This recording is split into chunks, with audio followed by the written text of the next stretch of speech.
Je veux bénir le nom de l'Éternel pour le travail qu'il m'a donné.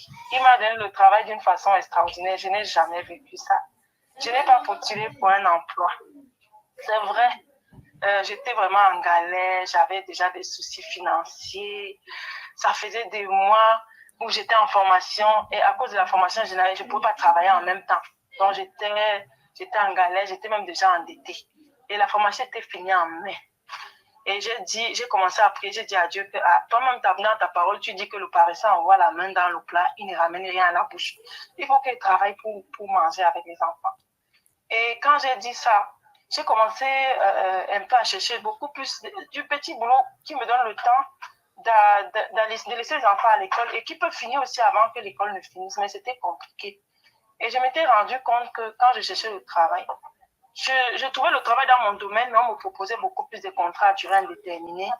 Et quand on arrivait, je partais passer les entretiens, tout se passait bien, mais quand on arrivait au moment de conclure le contrat, mon récépissé dérangeait parce que mon récépissé, c'était un récépissé de 3 mois. On disait que non, pour un CDI, il faut quand même un récépissé au moins de 6 mois, et il faut être sûr que j'aurai la carte bientôt. Donc, ce qui fait que ça m'a beaucoup pénalisé. J'ai commencé vraiment à prier, j'ai dit à Dieu que, mais toi, est-ce que tu peux aimer que ton enfant soit endetté? Et à un moment donné, dans les prières, j'ai commencé à demander à Dieu, qu'est-ce que je ne fais pas de bien? Qu'est-ce que je fais mal? Montre-moi. Et j'avais programmé prendre un programme de jeûne de 3 jours à sec pour qu'il puisse me parler par rapport à ça. Et alors que je disais ça, j'en ai parlé aussi au sein de l'intercession. Et pour vous dire vrai, on n'a même pas prié par rapport au travail plus de 3 fois. Hein. Mais au soir où je prends vraiment la détermination, je dis qu'il faut vraiment que le Seigneur me parle par rapport à ça parce que c'est pas normal. Il faut que je travaille à tout prix. Cette nuit-là, je rêve donc. Je fais un songe et notre maman Yvette, qui vient. Je suis en train de marcher avec ma soeur dans le songe. On est juste devant la concession, dans le songe, maman Yvette a un grand domaine. On est juste devant elle, on est en train de causer comme ça. On me dit, ma fille prend 3 jours de jeûne à sec. Donc, quand elle dit ça, je me lève du songe. J'avais prévu commencer mon jeûne à sec le lendemain. Le jour où j'ai rêvé de ça, j'ai donc décidé de commencer plutôt le même jour. Donc, je suis entrée en jeûne à sec de 3 jours. Et à la fin du jeûne, je sentais vraiment que j'avais la paix par rapport au problème de l'emploi. J'ai eu des signes que le Seigneur, en fait, il était au contrôle. Et moi, d'une semaine après ce songe-là, je suis restée. J'ai un ancien collègue qui m'a appelé. Il me dit, est-ce que tu cherches encore du travail? Je lui dis oui. Il me dit, j'ai une ancienne collègue à moi qui va t'appeler. On cherche quelqu'un en urgence dans ton domaine. Si tu es toujours disponible, on va t'appeler. Il a dit ça, le lendemain, cette dame m'a appelé. Et elle m'a dit, est-ce que tu as du temps? J'ai dit oui. Quand je décide de la voir le même jour, j'arrive dans son bureau. Ce n'est même pas un véritable entretien. Elle échange avec moi au bout d'une minute. Je sens qu'elle m'a déjà donné le conseil. Et après, c'est encore elle qui commence à me donner les conseils. Elle me dit, je vois que tu as de l'expérience, tu es même doué dans ton domaine, tu as même beaucoup de compétences, mais la façon dont tu as formulé ton CV, ça ne va pas permettre qu'on te paye comme il faut. Là, c'est la première fois que je vois ça. Je dis, maman, il veut nous gagner. Quelqu'un qui veut t'employer et qui te donne les conseils de bien arranger ton CV pour qu'on puisse bien te payer. Quand j'ai écouté son conseil, je suis rentrée le soir, j'ai travaillé le CV, je lui ai envoyé ça le même soir. Et c'est comme ça que, dès le même soir qu'elle a reçu, elle me dit, est-ce que tu veux commencer le travail demain? Je dis, mais c'est pas possible. Je dis, si c'est possible, si ça ne vous dérange pas, je commence. Et c'est comme ça que, malheureusement, je ne vais pas commencer demain, mais c'est parce que l'administration, le temps de signer, de concevoir le contrat, de rectifier certaines erreurs. Et finalement, j'ai commencé le contrat en fin juillet.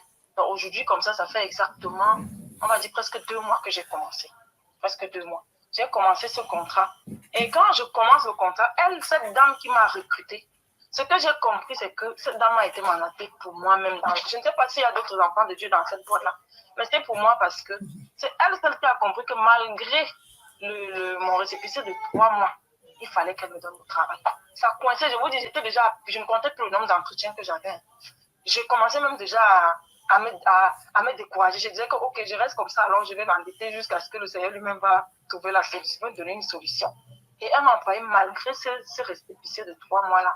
Et avant qu'elle ne finisse, c'était une dame qui était recrutée seulement pour 2 mois. Elle n'avait que 2 mois d'intérim à assumer à la tête de ce service-là. Donc, elle est venue, elle m'a recruté 1 mois avant la fin de son contrat. Elle m'a dit, je suis encore là pour 1 mois. Et une semaine avant, quelques semaines avant qu'elle ne parte, elle m'a dit, moi, j'aimerais bien te proposer un CDI. J'ai dit, mais c'est qui ça? Ça, c'est le Dieu de maman. Il dit, ça, c'est toi. Cette dame est venue pour moi ou quoi? Je lui ai dit que je veux bien. Mais c'est encore elle qui me dit, vous savez quoi? Moi, je vous propose de prendre un deuxième CDI. Si à la fin, vous sentez que vous êtes à l'aise, alors vous acceptez le CDI. Parce que je suis vraiment... Elle dit, non, ne vous lancez pas tout de suite. Vous croyez en Dieu ou pas? J'ai dit, je crois en Dieu. C'est même lui qui m'a conduit ici. Elle me dit, priez d'abord. Mais je vous conseille de prendre un deuxième CDI. Et c'est ce qui s'est passé. Moi, je me suis mise en prière. J'ai dit, cette dame, vraiment, c'est Dieu qui l'a envoyée chez elle. Et c'est comme ça que j'accepte. Avant qu'elle ne parte, je vous dis, je n'étais même pas sur place à Paris. Parce que j'étais fatiguée. J'étais épuisée. Je sentais que je pouvais... Ce contrat-là, vraiment, le Seigneur m'a donné pour me dire que je t'écoutais depuis. C'est juste qu'il fallait le bon contrat. En fait, je suis même partie pour 1 semaine. Et elle a pris le soin, avant son départ, de tout faire pour qu'on conçoive le contrat. On m'a envoyé, c'est à distance que j'ai signé le contrat. C'est-à-dire que la veille du jour, elle quitte. Je signe mon contrat à distance et elle s'en va. Je reviens, je reprends mon poste comme si de rien n'était. Donc, je veux vraiment glorifier le Dieu de maman Yvette. Et je veux surtout, en fait dire au peuple de Dieu que nous avons une maman spéciale. C'est un général de guerre qui combat pour chacun. En fait, elle veille sur le dossier de chacun de ses enfants. Parce que ce n'est pas la première fois que je la vois ensemble. Et chaque fois que je la vois, je comprends que, en fait, elle étudie, elle a à cœur chacun de ses enfants, même si on est des milliers. Même si on essaie de l'appeler, parfois on ne l'a pas. Ça ne veut pas dire que le Seigneur nous a oubliés, en fait. Quand vient le moment, le Seigneur l'utilise pour nous parler, pour intervenir par rapport à notre cas. Et moi, j'en suis la preuve vivante. Ça, c'est juste un témoignage parmi tant d'autres. Moi, je veux vraiment remercier le Seigneur par rapport à ce travail. Je veux le glorifier. Je veux que le Seigneur continue à vous bénir. Que le Seigneur vous fortifie dans ce que vous faites. Qu'on s'accroche tous ensemble. Moi, j'ai dit, là où le Seigneur m'a conduit, si je ne suis rien, je lui ai demandé parfois que je suis même qui pour que tu m'envoies dans ce ministère. La maman là, ce qu'elle porte est tellement fort que je me sens tellement, je ne suis rien. Parfois, je me mets à pleurer, je dis comment tu as pu faire pour m'envoyer dans ce ministère. Et c'est comme ça que j'oublie toute la souffrance que j'ai connue avant de la connaître. Je dis, s'il fallait que je passe par cette souffrance-là pour la connaître, je te dis merci pour la souffrance-là. Je dis, aujourd'hui, je suis en train de dire à Dieu, maman, là où il a commencé, il veut me conduire, là, qu'il me conduise.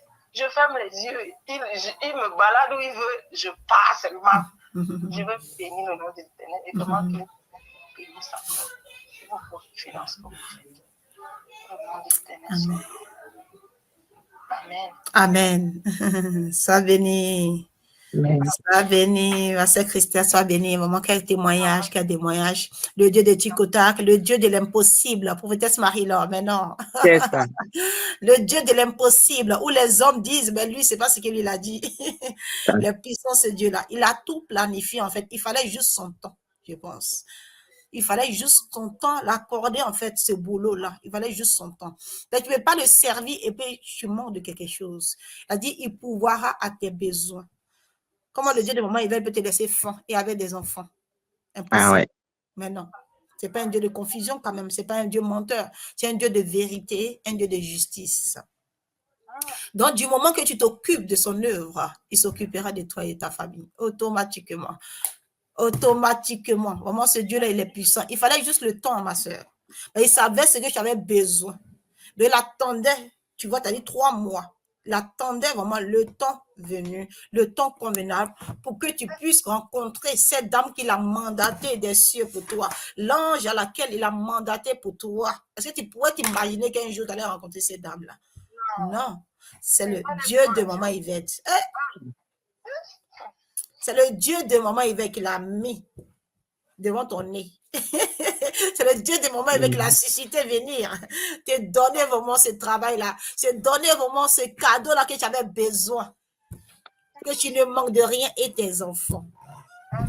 Vraiment, on bénit ce manteau-là, on bénit encore Amen. vraiment notre maman vraiment qui fait encore vraiment aïe, un boulot vraiment que je ne peux. Formidable. Formidable, ce boulot est très waouh. Elle a barre. On bénit vraiment notre maman, vraiment qu'elle demeure bénie, vraiment que le Seigneur la préserve, juste la préserve vraiment de tout filet de l'oiseleur, de tout complot de l'ennemi, que vraiment la mission à laquelle vraiment le Seigneur l'a menée vraiment vers cette terre, vraiment de délivrer les captifs, d'enlever vraiment son peuple dans l'oppression, vraiment de rendre libre vraiment les opprimés, les oppressés, vraiment, de rendre vraiment la liberté aux captifs, vraiment, c'est qu'elle est en train de faire vraiment. Le Seigneur l'amène encore dans une autre dimension par rapport pour son peuple, vraiment, pour ses serviteurs et pour ses servantes, vraiment, qui sont vraiment dans la captivité, vraiment, qu'à travers sa servante, il lui rend vraiment ce qu'il est dû. À travers sa servante, qui rend vraiment ses serviteurs et ses servantes ce que vraiment le Seigneur a prévu pour eux, ce que le Seigneur vraiment Amen. a mandaté pour eux, vraiment, pour qu'ils puissent recevoir. Quand il a dit l'argent, il leur appartient. Tout l'appartient. Donc, il ne peut pas permettre qu'un de ses enfants, moment, manque de quelque chose. Impossible. Ce Dieu-là, ce n'est pas un Dieu menteur, mais un Dieu de vérité.